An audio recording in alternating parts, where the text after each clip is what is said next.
All right. Shall we start off with your number 10? Give me your number 10 best MVP season. All right, let's get the yelling started. Number 10, I've gone for 2022 Hany Mukhtar. Love the season from him. Ridiculous stat line: 23 goals, 11 assists, 34 goal contributions is genuinely top five, I think, in terms of goal contributions from an MVP in one season.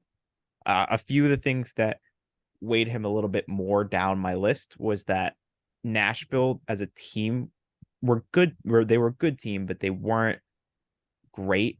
They were ninth in the Supporter Shield, 17 points off of the Supporter Shield winners, and they lost in the first round of the playoffs to the LA Galaxy. Um, I and he also played, I believe, the joint most amount of regular season games on this list of any MVP. So while his stats are really high, he played a lot more games than some other people on this list. Still, obviously, an incredible season. So he's on my list. We've talked about it a number of times of how much we've seen Hany's season in 2021 deserving of an MVP. And it was great to see him finally get it in 2022. And I think it was an even better season than what he put up in 2021. So definitely deserving of being on the list, but it is just on the list for me. For you to go into your honorable mentions and say a lot of these teams didn't make the cup final, so I couldn't put them in there, and then putting a team that lost in the first round of the biggest playoff game and the biggest playoff tournament in MLS history and didn't even finish top five in the table, but he scored a lot of goals, so it's okay. Yeah, That he feel that scored. feels kind of bad. He has more goal contributions than both of them, and he's doing it in the modern day MLS. He wasn't doing this in 1998 MLS, where it was literally brand new and half the players out there were probably not even close to the level of players today in MLS. I think I don't like I said, he was on my honorable mention. He was one of the guys I took out last minute. So I'm not disagreeing with you that he should be low, but I think your reasoning for leaving others off and putting him in there, your recency bias is speaking a little bit. Well, let's also remember that in 1997 MLS and 1998 there were 10 teams. So it's not hard to finish close in the Supporter Shield and also win one round and be essentially almost an MLS Cup final. Okay, that's fair. I'll give you that. I'm not gonna argue that. That's okay. At 10 for me, I went with 2010 David Ferreira. 10 goals, 4 PKs, 13 assists, and 34 appearances from Wikipedia. You can correct my stats if I'm wrong because you took it off of MLS websites. You've got some second assists in there I probably don't have. Mine's also just regular season stats. So if yours Oh, has okay. more stuff, you might have like some more goals and some more appearances. But Yep. So I took it over the entire season, which I probably shouldn't have done considering that it's an MLS MVP, not a whole season US Open Cup, whatever.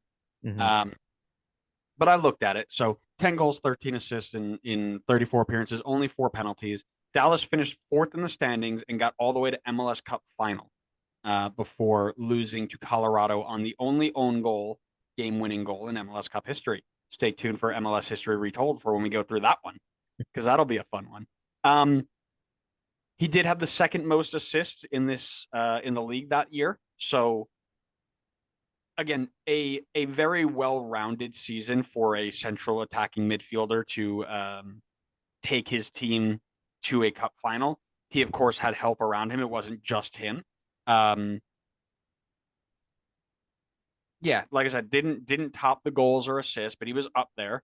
And he brought a team in Dallas who had been meh up to this point to an MLS Cup final. So that is something that I think needs to be recognized. So he is at 10 on my list. And just to clarify really quick, Dallas in 2009 were seven in the Western Conference. They missed the playoffs. So in 1 year, he brought them to MLS Cup final. Where they lost to the Rapids of all teams. I should have brought out my Rapids scarf. That Rapids team was a good Rapids team in 2010. This isn't like 2022 Rapids. It's a good Rapids team. This isn't post Western Conference champions Rapids. Is that what you're No, saying? yes, this isn't Post somehow snuck into being the best Western Conference team. Should we dive into number 9? You want, unless you have anything to say about my number 10. No, no, I think it's a good pick. I mean, I've remember doing research in the past. Just I can't remember exactly on what, but his name pops up as one of the best, best players in league history, and I think that 2010 season is a culmination of that. I think Yeah. fantastic season, for a fake team. As I said, it's crazy. I didn't think that they had anybody because they didn't exist before like 2022. They still don't exist. It's their first season every year. Brand Well, new team.